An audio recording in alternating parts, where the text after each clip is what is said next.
আসসালামু আলাইকুম, আমি তামান্না। শুরু করছি স্নিগ্ধ বিষ গল্পের পর্ব সংখ্যা ৮। লেখনীতে সানজিদা আক্তার মুন্নি। রাত 10টার কাছাকাছি খাওয়া দাওয়া শেষ হয়েছে এই খানিকক্ষণ আগে শিকদার বাড়িতে। নাঝা এখন নিজেদের রুমের বারান্দায় দাঁড়িয়ে আছে। ফুরফুরে হাওয়া বইছে চারিদিকে, বেশ ভালোই। বারান্দা ওর প্রিয় জায়গা, হোক তা যে কোনো স্থানের। বারান্দায় দাঁড়িয়ে আকাশ পানে চেয়ে নিজের ভেতরে থাকা যত না বলা কথা, যত অভিযোগ, যত কষ্ট, সব বলছে নিজের রবকে।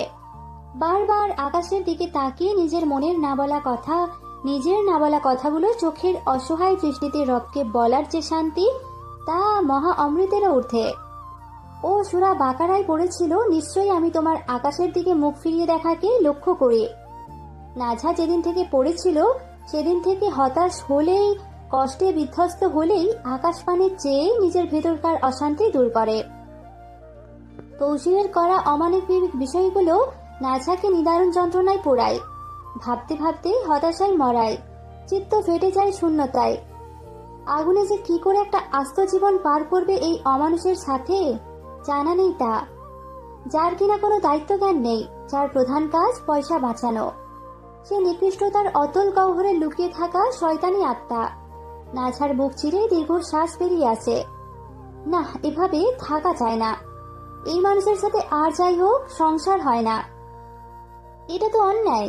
নাঝার সাথে তো খুব করে অন্যায় হচ্ছে। কিভাবে ও এমন একটা মানুষের সাথে গোটা জীবন থাকবে? আচ্ছা, নাঝার কি এখান থেকে পালিয়ে যাওয়া উচিত? কোথায় যাবে? বাড়িতে? না, ওই বাড়িতে নাঝার কখনোই যাবে না। যে বাড়ির লোকজন ওকে পর্ণরূপে বিলিয়ে দিয়েছে, একজন অমানুষের হাতে তুলে দিয়েছে, তাদের কাছে আর যাওয়া যায় না। তাহলে কি ইংল্যান্ড যাবে? ও চাইলে পারবে যেতে। মাকে যদি একবার বলে, তুমি আমার এখান থেকে নিয়ে যাও, তবে মাসখানেকের ভেতর ব্যবস্থা হয়ে যাবে। কারণ ওর মা সেখানকার একজন বড় বিজনেস ওম্যান, তার কাছে এগুলো পানি ভাত। কিন্তু নাঝা বলতে পারবে না। মাকে যে ঘৃণা করে, বড্ড ঘৃণা করে ও। ছোটবেলায় যখন ওকে ছেড়ে ভাইকে নিয়ে গিয়েছিলেন, সে থেকে আর কোনো সাক্ষাৎ, কোনো কথা তাদের মধ্যে হয়নি। মাকে শেষ কথাটা বলেছিল ছোট্ট নাঝা, তুমি যেও না আম্মু, তুমি চলে গেলে আমার কি হবে? সেদিন নাঝার এই কথায় কোনো রাগ ছিল না, ছিল আক্ষেপ আর আকুতি। কিন্তু ওর এই অসহায় আকুতি ওর মা শোনেনি। তিনি চলে গিয়েছিলেন নিজ গন্তব্যে। তারপর হতে আর মা বলতে যে কেউ আছে এই পৃথিবীতে, নাঝা ভুলতে চেষ্টা করছে। তবে ভোলার চেষ্টা করলে কি আর ভোলা যায়? মাঝে মধ্যে সে ঠিকই মনে পড়ে যায়, মা তো নারীর টান বলে কথা, তাই না? যখন মনে পড়ে তখন ভেতরটায় তোলপাড় শুরু হয়ে যায়। মনে হয় কেউ অন্তরটা টেনে হিঁচড়ে বের করে নিয়ে যাচ্ছে। এই খণ্ডখানিক ভাবনা মস্তিষ্কে আঁটতেই নাঝার চোখের কোণে বিন্দু পরিমাণ জল জমে, কিন্তু তা গড়ায় না। কান্নায় নাঝা অভ্যস্ত নয়। নাঝা মানে জীবন, জীবন মানেই বাস্তবতা। আর বাস্তবতা কখনোই সুখের হয় না, তা সবসময় কিছুটা দুঃখ, কিছুটা আনন্দ আর কিছুটা তিক্ততায় নিয়োজিত। এই পৃথিবী সুখের জন্য বরাদ্দ না, এটা কেবল একটা যুদ্ধক্ষেত্র ছাড়া আর কিছুই নয়। এই দুনিয়া সেই জায়গা যেখানে আদম আলাইহিসসালামকে শাস্তির জন্য পাঠানো হয়েছিল। তাহলে এই জায়গায় আমরা কিভাবে সুখ চেয়ে বসি? সুখ বলতে কিছু নেই, নিজের মনকে বোঝাতে পারলেই ফিতনাহীন বাঁচা যায়। ব্যাস এতটুকুই। এমন সময় হঠাৎ পেছন থেকে একটা আওয়াজ নাঝার কানে ভেসে ওঠে, পিতালো তালুকদারের মাইয়া, জিনটিন ঘাড়ে তোলার শখ হয়েছে নাকি তোমার? তৌসিরের কথা কানে শুনে ফুসকা পড়ার মতো একটা অনুভূতি হয় নাঝার। কিন্তু কোনো উত্তর দেয় না, চুপচাপ বারান্দার রেলিং ধরে দাঁড়িয়ে থাকে। এই লোকের সাথে যতটুকু কম কথা বলা যায়, ততটুকুই কল্যাণজনক নিজের জন্য। তৌসির নাঝা চুপ থাকতে দেখে ভ্রু কুঁচকায়। মায়া ডার হইল কি? সারা দিন তো ফ্যাতফ্যাত করে, কিন্তু আজ কথার উত্তর দিল না যে। সভ্য চিনটিন ভর করলো নাকি আবার? তৌসিরের তো মোটেই পছন্দ হলো না এমন নীরবতা। এই নীরবতা বিরক্তি তৌসিরের জন্য। সত্য অর্থে তৌসিরের নাঝার সাথে কথা বলতে ভালোই লাগে। কথায় কথায় ওকে রাগিয়ে দেওয়া, ওর রাগ দেখা, এগুলো অভ্যাসের মধ্যে পড়ে যাচ্ছে ইদানিং। তৌসির মেকি হেসে নাঝার পাশে গিয়ে দাঁড়ায়। কিছুটা দূরত্ব নিয়েই দাঁড়ায়, যদিও কাছে দাঁড়ালো না। পরে না বেইজ্জত কইরা দেয়, তাই বেইজ্জত হওয়ার থেকে ইজ্জত নিয়ে বাঁচাটাই উত্তম। তৌসির কিছু সময় চুপটি করে দাঁড়িয়ে রয়, একেবারে সাধু বাচ্চার মতো। কিন্তু সাধু দমকা তো আর তৌসিরের সাথে যায় না। তাই মাথাটা কাত করে নাঝার নেয় তাকায়। নাঝার ভাবমূর্তি বোঝার চেষ্টা করলো যে ভালো নাকি খারাপ মাধ্যম, কিন্তু না, তৌসির বুঝতে পারে না ওর ভাবমূর্তিটা কোনো হালার ভূতের মুখ থেকে একখণ্ড গান শুনেছিল, মেয়েদের মন বোঝা নয় রে নয় সোজা। যখন শুনেছিল তখন বোঝেনি এই গানের মর্ম, তবে আজ বুঝলো বটে এই গানের মর্মখানি। মায়া মানুষের মন আর মুড বোঝা বেশ কঠিন একখানা কর্ম। অল্প সময় চেয়ে থেকে সোজা হয়ে দাঁড়ায়, তারপর আকাশ পানে দৃষ্টি নিবদ্ধ রেখে বলে, তুমি বড়ই স্বার্থপর তালুকদারের মাইয়া, দুঃখ দরদ বিন্দু পরিমাণও নাই তোমার ভেতরে।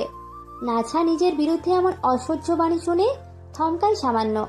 তৌসির তো মানব নাকি, ওকে দুঃখ দরদ শেখাচ্ছে কেন? না, এবার আর মানা যায় না। কিছু না বলে নিজেকে অপমান করা হবে। যে আস্ত মানুষ কুপিয়ে হাত লাল করে সে দুঃখ দরদ শেখাচ্ছে? নাছা হালকা করে ঘাড় ঘুরিয়ে তৌসিরের দিকে দুর্ভেদ্য চোখে চেয়ে বলে, আপনার সাথে আমি কি করেছি যে এমন কারণহীন কথা ফরমাচ্ছেন? তৌসির আকাশ থেকে দৃষ্টি ছড়িয়ে এক নজর প্রণয়াভীত হয়ে মুগ্ধ নয়নে তাকায় নাছার সুধাময় মুখপানে।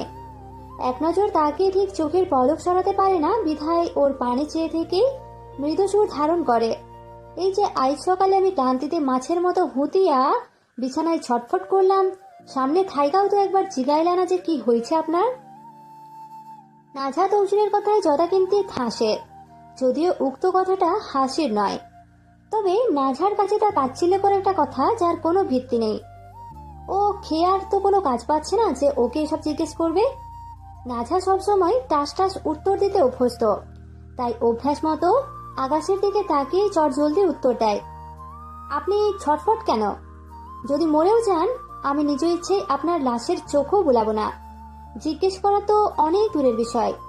নাঝার কথাটা শুনে প্রথমে খারাপ লাগে না, কিন্তু যখন দ্বিতীয়বার ওর কথাটা ভালোভাবে বুঝে তখনই কেমন লাগে তৌসিরের প্রাণ কেন্দ্রে। নাঝা ওকে পছন্দ করে না, তৌসিরও তো ওকে পছন্দ করে না, কিন্তু তাই বলে এভাবে এত কঠিন কথা বলা যায় নাকি?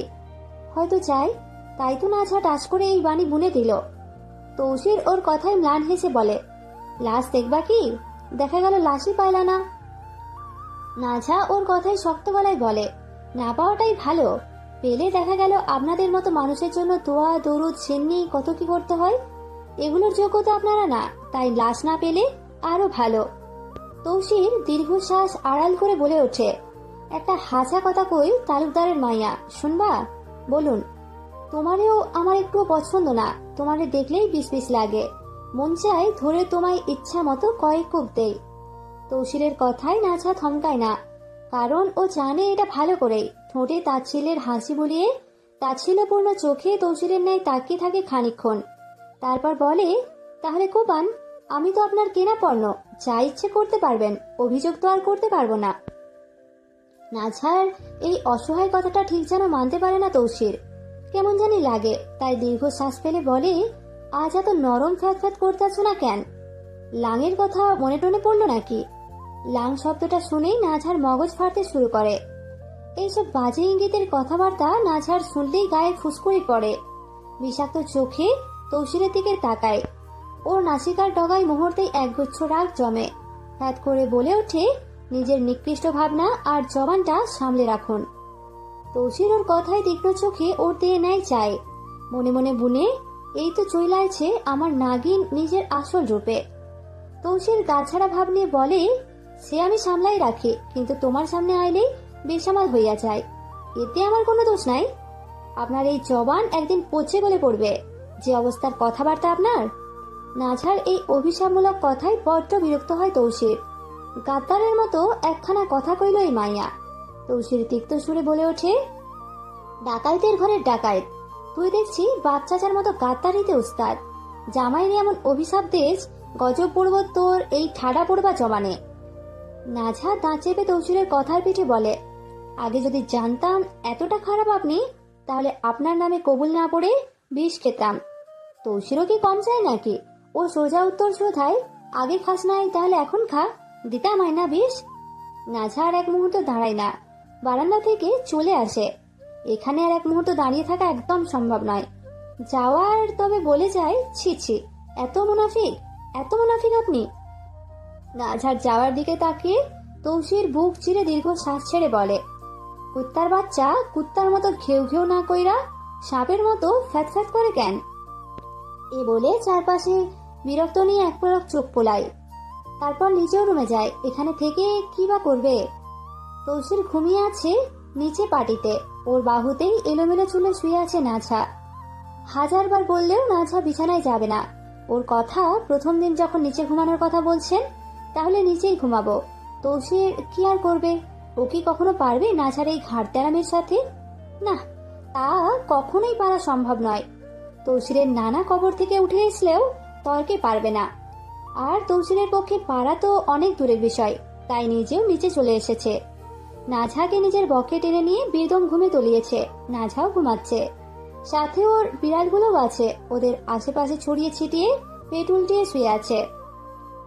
তৌসিরের সারাটা শরীর ব্যথা করে নিচে ঘুমালে, কিন্তু নাঝার ঘন কেশ তরঙ্গের নাক মুখ ডুবিয়ে ঘুমানোর লোভ সে যে সামলাতে ব্যর্থ। তাই তো এত কষ্টের সহিত নাঝার পাশেই থাকে। নাঝার চুলে মুখ ডুবিয়ে ঘুমালে মনে হয় এটাই অমৃত নিদ্রা।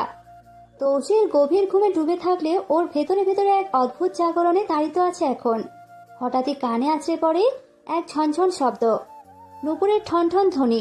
মনে হয় কেউ অদৃশ্য পায়ে ওর মাথার চারপাশে ঘুরে বেড়াচ্ছে। প্রতিটি পায়ের শব্দ মনে হচ্ছে মৃত্যুর ঘণ্টা ধ্বনি, অশরীরী নৃত্যের মন্ত্র স্বর। স্বপ্নে আচানক ওর চোখের সামনে উন্মোচিত হয় এক ভয়াবহ দৃশ্যপট। আগুনে দাউ দাউ করে জ্বলছে চারিদিক। শিখার লেলিহান জিহ্বা আকাশ ছুঁতে চাইছে। বাতাস হয়তো কাঁপছে দগ্ধ মাংসের করুণ গন্ধে। সেই অগ্নির ভিতর দাঁড়িয়ে আছে এক নারী। নগ্ন অর্ধচলন্ত দেহ দগ্ধ চামড়ার গন্ধে চারিদিক ভারী হয়ে উঠেছে।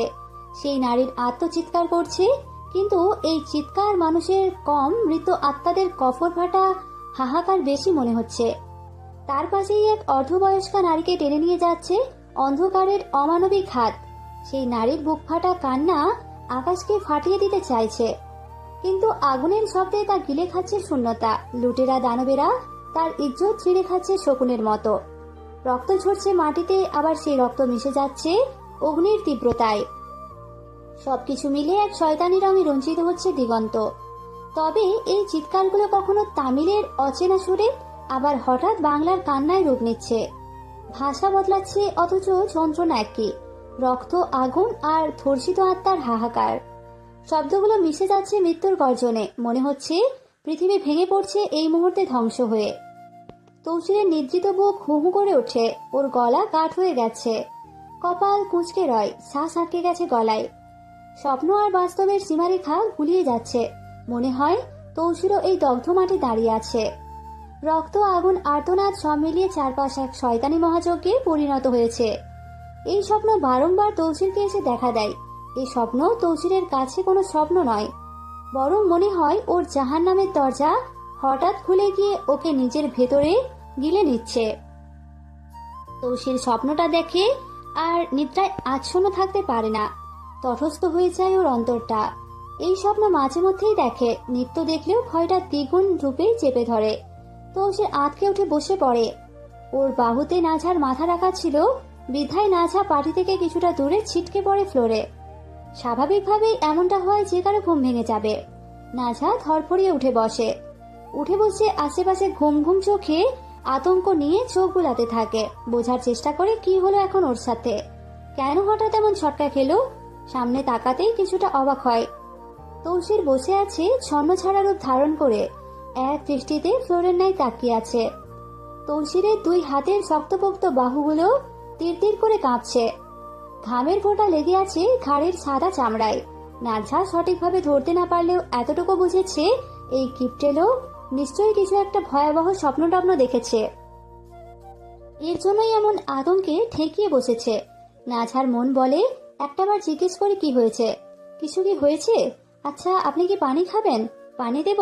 একটু পানি খান, দেখবেন ভেতর শান্ত হয়ে যাবে। মন চাইলেও মস্তিষ্ক শুধায় বারংবার এমন কিচ্ছু করার প্রয়োজন নেই। সে তার মতো, তুমি তোমার মতো। নাঝা নিজের মস্তিষ্কের কথাটাই বাস্তব রূপে ধারণ করে নিয়ে চুপটি করে ওড়নাটা গায়ে নিয়ে উঠে যায়। উদ্দেশ্য অজু করে তাহাজ্জুদ পড়ে নেওয়া। ঘুম যখন ভেঙেই গেল তাহলে কি বা করার, নামাজটা একটু আগেই পড়ে নে।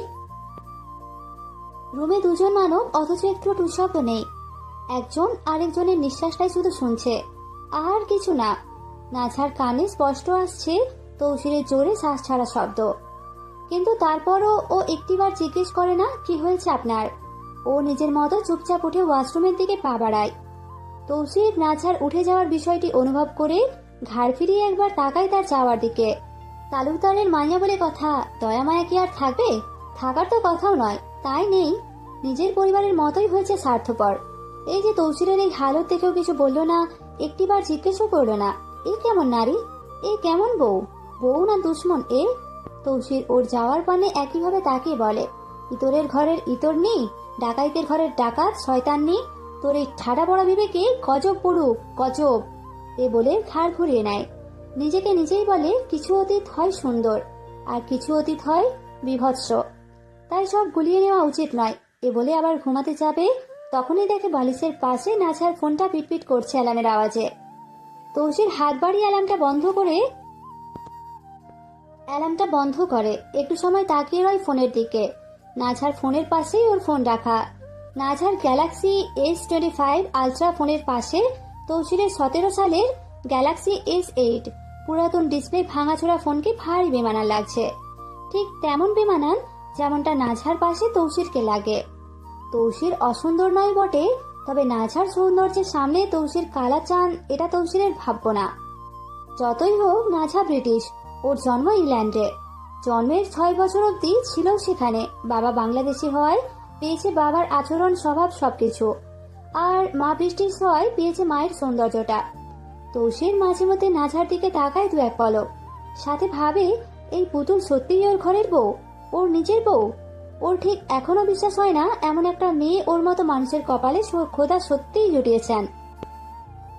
তৌসির এই খণ্ডখানিক ভাবনার অতল গহ্বরে ডুবে ম্লান হেসে বলে ওঠে, এমন এক চিজ জুটাইলা দয়াল, আমার মতো বচ্চাদের তাক দিয়ে যেই হালার পুত দেখবো সেই স্বপ্ন বুনতে শুরু করব। এটা ভেবে কপাল কুঁচকায়। নিজেই নিজের কথার উত্তর দেয়, আমার বউ আমার ব্যক্তিগত চিজ, ওরে লইয়া স্বপ্ন দেখলেই তো আর পাইব না। উক্ত কথাটা তৌসির নিজের মধ্যে অনুভব করে। এটা ভাবতেই খুশিতে সুরমা নদীতে লাফ দিতে মন চাচ্ছে যে ওর বউ শুধুই ওর, এই পুতুল ওর নিজের একান্ত। এখন যদি স্পিকার বাজানো সম্ভব হতো তবে লুঙ্গি হাতে নিয়ে একটা লুঙ্গি ডান্স দিত। আজ মন বড্ড খুশি। এই খুশি উদযাপন করার জন্য হলেও একটা ছ্যাক্কাস ডান্স উচিত, সাথে এক বোতল যদি বিয়ার হতো। আর পার্টনার হিসেবে নাঝা হলে মনে হয় দুর্দান্ত একটা ডান্স দিত। কিন্তু যেই নাঝা ডান্সের কথা বললে তৌসিরকে বেইজ্জত করে দিবে ভদ্র ভাষায়, তাই ইজ্জত নিয়ে থাকাই উত্তম। প্রয়োজন নেই বেইজ্জতি ডান্সের। তৌসির বালিশে মাথা রাখে, একটু ঘুমানো প্রয়োজন। যেই না বালিশে মাথা রাখে তখনই নাঝা ওয়াশরুম হতে বেরিয়ে এসে গাঢ় গলায় বলে, এরে হুন্ডানি, মানে হলো এই যে শুনছেন। নাঝার ডাক শুনে তৌসিরের ডাকের মর্মার্থ উপলব্ধি করতে পারে যে হয়তো কোনো প্রয়োজন পড়েছে এই স্বার্থপর চিজের। হয়তো এত মিঠা করে বলছে কিছু না কিছু প্রয়োজনের জন্যই। কিন্তু তৌসির বালিশ থেকে মাথা তুলে না, একইভাবে শুয়ে থাকতে থাকতে নিমেষ গলায় উত্তর দেয়, জি হুন্ডাম, মানে হলো জি শুনছি। নাঝা বুক ছেড়ে মর্মপিলার নিঃশ্বাস ছেড়ে দু কদম এগিয়েছে, বলে, অজুর লাইনের ট্যাপ কাজ করছে না, ট্যাপের মুখ খুলে গেছে, এখন আমি কিভাবে উঁচু করব? তৌসির নাঝার কথাই কিন্তু বলতে নেয়, কিন্তু ফের থেমে গিয়ে অন্য কিছু বলে, তো আমি কি করব? তোমার যেমন ইচ্ছে অমনে করো গিয়ে। তৌসিরের কথাই নাঝা রুখো সুরে বলে, কি বললেন? তৌসির ওর গলার সুরটা এমন কঠিন দেখে এক লাফে উঠে বসে। একটু প্রতিশোধ নিচ্ছিল, ওই যে নাঝা ওকে কিছু জিজ্ঞেস করেনি আগে, তারই প্রতিশোধ নিল। তৌসির নাঝার দিকে তাকায় না, তাকালেই বেইজ্জত চোখ দুটো ওর দিকে শিকারের বন্দুকের মতো এঁটে যাবে। তাই না তাকিয়েই বলে, না কিছু বলিনি, চলো পুকুর থাইকা উঁচু করে আসবে। এ বলে উঠে দাঁড়িয়ে লুঙ্গির গেটটু একটু ফস করে উঠে গিয়েছিল। সঙ্গত কারণে গেটটুটা ঠিক করতে করতে টর্চ লাইট নিতে যায় টেবিল থেকে। নাঝা বিছানার কোণ থেকে নিজের হিজাবটা গায়ে জড়িয়ে ওপরে ওড়না জড়িয়ে নেয়, নামাজের হিজাব পরে নিল। এখন নিশিবেলা বলতে গেলে আর এখন সাবধানে থাকতে হয়, তাই সতর্ক হয়ে নিজেকে সম্পূর্ণ ঢেকে নিল। ওড়না জড়িয়ে নিয়ে তরঙ্গিত পায়ে সামনে এক কদম ফেলে মুখ তুলে চঞ্চল চোখে তৌসিরের চোখের দিকে তাকায়। যদিও ইচ্ছে করে তাকায়নি, এমনি এমনি পড়ে যায় চোখ। নাঝা দেখে তৌসির আগে থেকেই ওর চোখের পলক না ফেলেই আনমনা চাহনি নিয়ে নির্নিমেষ তাকিয়ে আছে। আসলে নাঝা ওড়নাটা পড়ছিল, সেটাই দেখছিল। নাঝাকে নিজের দিকে তাকাতে দেখে ধ্যান থেকে এক ঝটকায় এসে দ্বিধাগ্রস্ত মর্মজ্ঞতায় বলে ওঠে, হ হ চলো। চলো বলে আর এক পাও দাঁড়িয়ে থাকে না, উচ্ছল হয়ে সামনের দিকে অগ্রসর হয়। নাঝা ওর পেছনে পেছনে সরে যায়। নিচে এসে সদর দরজার তালা খুলে তৌসির টর্চ চালিয়ে নাঝাকে বলে, তুমি একটু খাড়াও, আমি দেখি কোনো চোর টোর আছে নাকি, লাইট মাইরা পরে বের হইবা। এই আদেশ দিয়ে সদর দরজা থেকে সামনে পা রেখে আশেপাশে লাইট মেরে ভালো করে দেখে নেয় কেউ আছে কিনা। না, কেউ নেই, থাকার কথাও না। তৌসির জানে কেউ এত সাহস দেখাবে না, কিন্তু তাও একটু চেক করে নিল আর কি। ওর বউ এই নিচি রাতে বের হয়েছে বলে কথা। তৌসির ঘাড় ঘুরিয়ে পেছনে তাকিয়ে নাঝার দিকে তাকায়। যদিও অন্ধকারে ওকে স্পষ্ট দেখতে পায় না, কিন্তু অবয়ব চোখে আটকায়। তৌসির বলে, তালুকদারের মাইয়া, দোয়া দরুদ যা পারো তা পইরা পা রাখো বাইরে, না পড়লে মাগির পোলা জিনরা তোমার আবার চায়েরটা ধরবো। এমন কথায় নাঝার ভেতরে মর্মন্তুদ ক্রোধের সঞ্চার হয়। তদুপরিও নাঝা কিছু বলে না, চুপচাপ আয়াতুল কুরসি পড়ে বাড়ির বাইরে পা রাখে। সদর দরজাটা লাগিয়ে সামনে আগায়। তৌসির সামনে চরণ ফেলতে ফেলতে বলে ওঠে, তালুকদারের মাইয়া, তুমি বিলাসিতাটা একটু কমাও। আকস্মিক এমন কথায় নাঝার মনে মনে তীব্রভাবে কৌপন্য জমে। আর জমারই তো কথা, এমন লাইনহীন কথা শুনে কেউ কি ঠিক থাকে? নাঝা খানিকটা কঠিন বিষাদময় ধ্বনিতে বলে ওঠে, আমি কি বিলাসিতা করেছি, এত বড় বড় কথা বলছেন যে? তৌসির ওর কথায় কিঞ্চিত হেসে পেছনে তাকিয়ে ওর দিকে এক পলক চোখ বোলায়। তারপর সামনে দৃষ্টি স্থির করে বলে, এই যে প্রতিদিন নয়া নয়া ড্রেস পরো, মানলাম নয়া বউয়ের লাইগা একটু আধটু কাপড়, নতুন কাপড় কিনবা, তাই বইলা সব বইরা নিবা? এবছরের জন্য 2টা, না হলে 4টা ড্রেস বের করিও, বাকিগুলা রাইখা দিও। অযথা ঘরে পরে নতুন কাপড় নষ্ট কইরা কি করবা? তৌসিরের কথাগুলো নাঝার কানে যায়, তবে আজ রাগ হয় না। এটা তো আর নতুন কিছু না। নাঝা তৃপ্ত কণ্ঠর ব্যঞ্জনায় বলে, আমি এক ড্রেস মাসে 2বার পরি না, আর আপনি বলছেন বছরে 4টে? দুঃখিত, অসম্ভব আমার পক্ষে।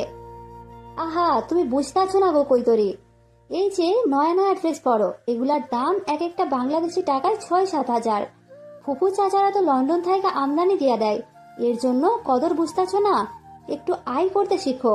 নাঝা তৌসিরের কথার উত্তরে ঘাড়তেরামি করে ধারণ করে বলে, আমি বিলাসিতা ত্যাগ করে আপনার মতো কিপটামি করতে মোটেও পারবো না। তৌসিরের প্রখর রাগ হয়। শান্ত মেজাজে হঠাৎ তীব্র ক্রোধের বিস্ফোরণ ঘটে। সামনে আগাতে আগাতে অনমনীয় স্বরে নাঝার কথার বিপরীতে বলে, আম্মানির ঘরের খাম্মানি, আমার লগে ঘর করতে যদি হয় তাইলে আয় করতে শিখো, নয়তো বাপের বাড়ি সোজা দৌড়াও। নাঝা তৌসিরের কথায় নাকমুখ কুঁচকে চাপার রাগে মোটা সুরে বলে ওঠে, বউ একটা কাপড় চাইলে মানুষ বউকে 10টা কিনে দেয়, আর আপনি ছি। তৌসির নাঝার এই উদাহরণ দেখে মিটিমিটি হেসে তাচ্ছিল্যের সুরে বলে, আমি এলন মাস্কের ভাই বেলুন মাস্ক না যে বউ একটা চাইলে 10টা কিনে দিব, একটাও দিব না, কোনো সন্দেহ আছে? নাঝা তৌসিরের এই উত্তরে অত্যুচ্চ বিরক্ত হয়ে বলে, ছি, কত ছোট লোক আপনি, এত কিপটামি করে কি হবে এই দুদিনের জীবনে? তৌসির ওর কথায় আলতো হেসে মিঠা সুরে শুধায়, এত বিলাসিতা করে কি হবে এই দুদিনের রজনীতে? নাঝা আর কথা বাড়ায় না। এতক্ষণে ওরা পুকুরের পাড়ে চলে এসেছে। নাঝা চুপচাপ নামতে থাকে পুকুরের সিঁড়ি বেয়ে। তৌসির আওয়াজ দিয়ে বলে, দেখো সাপটা থাকতে পারে। এ বলে নিজেও নেমে যায়। নাঝা মিসওয়াক করে উজু করে নেয়। তৌসির আশেপাশে লাইট দিয়ে দেখে পানিতে মাছ চোখে পড়ে কিনা, কিন্তু না, বড় মাছ তেমন চোখে পড়ল না। নাঝা উজু শেষ করে উঠে দাঁড়িয়ে বলে, চলুন। তৌসির নাঝার কথায় ওর দিকে সরু চোখে চোখ নামিয়ে তাকিয়ে বলে, তুমি 5 মিনিট খাড়াও, আমি একটা ডুব দিয়া লই, ঘাইমা গেছি। নাঝা তো অলঙ্ঘনীয় ভাবে অবাক হয় এই তিমির ঘেরা নিশীতে তৌসির গোসল করবে শুনে। এ কেমন কথা? নাঝা অবাক হয়ে দাঁড়িয়ে রয়, তবে বলে না যে কেন করবেন, প্রয়োজনও নেই করার। তৌসির ওর হাতে টর্চটা দিয়ে দুশিরি নেমে ঝাঁপ দেয় পুকুরে। নাঝা দুশিরি ওপরে উঠে পানির দিকে লাইট নিক্ষেপ করে। তৌসির সাঁতরিয়ে ডুব দিয়ে ধীরে ধীরে ওপরে আস্তে আস্তে বলে, যাকে একটু আরাম লাগবো, সারা স্বপ্ন দেখা ঘাইমা গেছিলাম। নাঝা কথাটা শোনে, তবে উত্তরে কিছু বলে না। ওর বেহায়া চোখদয় আটকে গেছে তৌসিরের দিকে। ওর পরনে সাদা একটা স্যান্ডো গেঞ্জি আর কালো লুঙ্গি। পানিতে ভেজার কারণে সাদা গেঞ্জিটা ভিজে ওর নিখুঁত পৌরষ মণ্ডিত শরীরটা স্পষ্ট দেখা যাচ্ছে। শরীর দেখে মনে হচ্ছে এই কিপটে আর যাই হোক জিম কুস্তি লড়াই হয়তো সব করে। নাঝার চোখ আটকে রয় সুপার গ্লুর মতো তৌসিরের পানে। ওকে এক নজর দেখার কৌতূহলে ওর প্রশস্ত কাঁধ থেকে নেমে আসা বাহুতে শক্তির প্রবল উপস্থিতি। বুকের গঠন দেখে মনে হচ্ছে জিম করে অভ্যস্ত। ভিজে গায়ে লেগে থাকা গেঞ্জির নিচে পেশির প্রত্যেকটি রেখা শৃঙ্খলা ভেসে উঠেছে। অ্যাপসগুলো স্পষ্ট, মনে হচ্ছে ইট গাঁথা দেওয়ালের একে একে সাজানো হয়েছে, বা কেউ হয়তো সাজিয়ে দিয়েছে। ফর্সা গায়ে পানিটা মুক্তোর মতো ঝরতেছে। তৌসির নাঝারেই তাকানো লক্ষ্য করে বলে, কি তালো, এমন তাকাও কেন? কেরাস টেরাস খাইলে নাকি? তৌসিরের কথায় নাঝা বাস্তবে আসে। দেখতে যতই সুন্দর হোক না কেন, কথাবার্তা আর আচরণ ইবলিশের মতোই। ইবলিশও হয়তো এমন কথাবার্তা বলে না। নাঝা নিজের অবাধ্য দৃষ্টিকে সামলে নিয়ে পানির দিকে চোখ রেখে নাকমুখ কুঁচকে বলে, আপনার মতো মানুষের ওপর এসব খাওয়া মোটেও জায়েজ না। তৌসির নাঝার কথায় মুচকি হেসে গেঞ্জি খুলতে খুলতে বলে, মুখের ভাষা একটু খারাপ হইলেও আমি দেখতে মন্দ না, তাই লাইন একটু একটু মারতেই পারো। নাঝা সে আগের মতোই সামনে তাকিয়ে বলে, আমার লাইন মারার কোনো শখ ওঠেনি। শখ উঠবো কেমনে, করলার মতো তিতা যে মন। আপনার মতো তো আর কালো নয়, তিতা হলেও আমার তিতাই ভালো। হ্যাঁ হ্যাঁ, কালা আর ধলার মাঝে পার্থক্য বুঝবেটি, পরে কালা ধরা মারায়েস। নাঝা শক্ত গলায় ধারণ করে বলে, আমি বুঝেই বলছি। তৌসির হাত বাড়িয়ে নাঝার হিজাবের ওপর রাখা ওড়নাটা একটানে নিয়ে নেয়। এমন আকস্মিক ঘটনায় নাঝা ভারী বিরক্ত হয়। দাঁত চেপে বলে, আপনি আমার ওড়না নিলেন কেন? তৌসির নাঝার ওড়নাটা ভেজা লুঙ্গির ওপর পেঁচাতে পেঁচাতে বলে, এখন কি কাপড় ছাড়া ঘরে যাবো?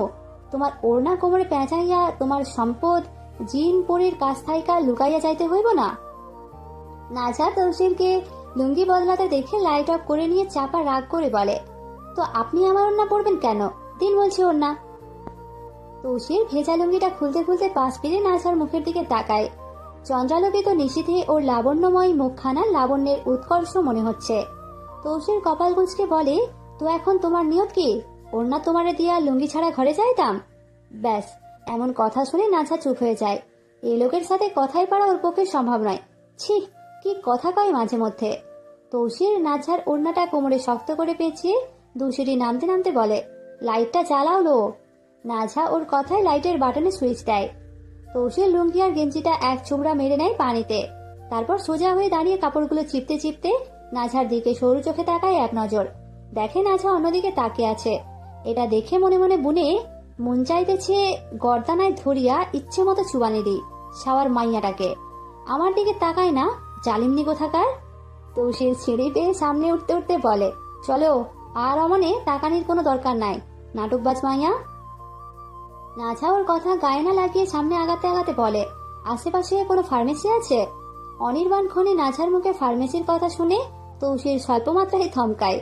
পা থামিয়ে গ্রীবা হেলিয়ে পেছন তাকিয়ে সরু চাহনি ছড়িয়ে দেয় নাঝার মুখপানে। কিছু একটা আঁচ করে ভ্রু কুঁচকে জিজ্ঞেস করে, এখন লাগবে? এখানের এসব ভালো না, আমি টাউনে যাব কালকে, ভালো ব্র্যান্ডেরটা আয়না দিমুনে। নাঝা তৌসিরের কথাই ভরকে যায়। এ পুরুষ কি ভেবে নিল? ধুর, বলাটাই ভুল হয়ে গেছে। কেন যে জিজ্ঞেস করলো? নাঝা ঠান্ডা গলায় বলে, আমি ওসবের জন্য বলছি না, আমার সিজেট লাগবে, অ্যালার্জি বেড়ে গেছে নাকে চোখে, তাই বলছি। তৌসির এটা শুনে হাঁটতে শুরু করে বলে, ওহো, আমি কই অন্য কিছু। আচ্ছা, সকালে আয়না দিমুনে, আর ওইসব লাগলে কইও। নাঝা ক্ষীণ গলায় বলে, আপনাকে বলার প্রয়োজন নেই, আমি আমার প্রয়োজন হলে আমি দেখে নেব। কেন, আমারে কেন বলবো না? আমার ইচ্ছে তাই আমি বলবো না। আপনার কোনো সমস্যা? না না, আমার সমস্যা হইব কেন? যেখানে আস্ত একটা সমস্যাকে তিন কবুল কইরা বুকে ধরছি, সেখানে এইসবই ছোটখাটো বিষয়ে আমার সমস্যা থাকতে পারে? আমায় সমস্যা বলেন আপনি? সমস্যাই তো। বিয়ের আগে ভালোই ছিলাম, ভাবছিলাম বিয়ে করলে বউ একটু সেবা টেবা করবো, দিনকাল আরেকটু ভালো যাইব, কিন্তু আমার সব ভাবনা বৃথা হইয়া গেল। তাহলে আরেকটা বিয়ে করে নিন, সে বউ সেবা করবে, আমিও সব পারবো না। নাঝার কথায় তৌসির অল্পখানি হাসে। তৌসিরের এই হাসি আজ প্রথমবারের মতো নাঝা লক্ষ্য করে। ভারী আবেশময়ী এই হাসি। ওর হাসিটি মনে হয় ভোরের প্রথম আলো, যা মুহূর্তেই চারপাশের সবকিছুকে আলোকিত করে তোলে। হাসলে ঠোঁটের কোণে মৃদু বাঁকটি যখন গভীর হয়, তখন গালে টোল দুটো মিষ্টি গোপন কথার মতো ভেসে ওঠে। দাঁতগুলি মুক্ত মালার মতো শুভ্র ও চকচকে হয়ে বের হয়। তৌসিরের এই হাসি এতটাই সুন্দর, তা বর্ণনা করার যোগ্যতা হয়তো কারো নেই। তৌসির চারপাশে একবার চোখ বোলায়। চাঁদনি রাতের স্নিগ্ধ আঁচলে উঠানে ডুবাছে রূপালী আলোয়। তারই মধ্যে ওরা দুজন পাশাপাশি হাঁটছে, পদধ্বনি মিশে যাচ্ছে নিশের বিশদ মুকতায়। ক্ষণিকের ঝটকায় বাতাসের কোমল ঝাপটা এসে কানে ফিসফিস করছে। দূর অরণ্যের গহীনে প্যাঁচার করুণ ডাক কানে বাজছে, সাথে ঝিঝি পোকারও ডাক। এদিকে আকাশের বুক থেকে ছড়িয়ে পড়া আলোয় উঠোনে ছিটকে পড়েছে হাজারো জোনাকি, তাদের ক্ষুদ্র জ্যোৎস্নায় ক্ষুদ্র ক্ষুদ্র প্রদীপে সাজানো স্বপ্নের মেলায় ন্যায় দেখছে। সব মিলিয়ে ভারী সুন্দর আজকের এই চন্দ্রালোকিত নিশীথখানি। সাথে নাঝা তাকায় আরো বেশি ভালো লাগছে। তৌসির নাঝার কথা প্রতি উত্তরে এবার বলে, এক চিজের যন্ত্রণায় প্রাণ বাঁচে না, আরেকজন আয়না ডবল যন্ত্রণায় মরার আমার শখ নাই। আমি আপনার যন্ত্রণা দেই? এত বড় মিথ্যা বলতে লজ্জা করে না? লজ্জা যদি থাকতো তাইলে করতো, নাই তো তাই করে না। নাঝা আর কিছু বলে না। এতক্ষণে বাড়ির ভিতর চলে এসেছে ওরা। নাঝা চুপচাপ রুমে চলে যায়। তৌসিরও ওর পেছন পেছন আসে। নাঝা এসে নামাজে দাঁড়ায়, আর তৌসির একটা নীল আর সাদা চেকের লুঙ্গি পরে নেয়।